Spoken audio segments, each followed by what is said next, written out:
Many animals of even complex structure.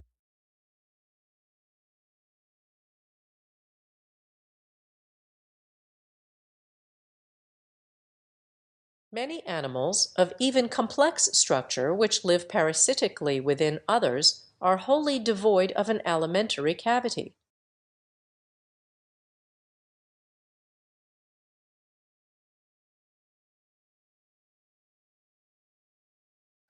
Mr. Quilter is the apostle of the middle classes, and we are glad to welcome his gospel.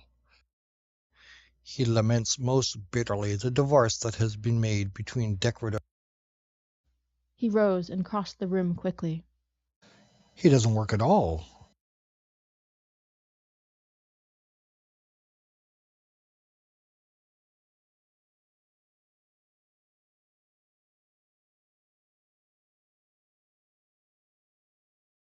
Every elevation of the type man has hitherto been the work of an aristocratic society, and so it will always be.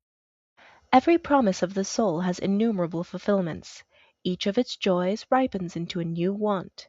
Nature, uncontainable, flowing, forelooking, establishes marriage, and gives permanence to human society.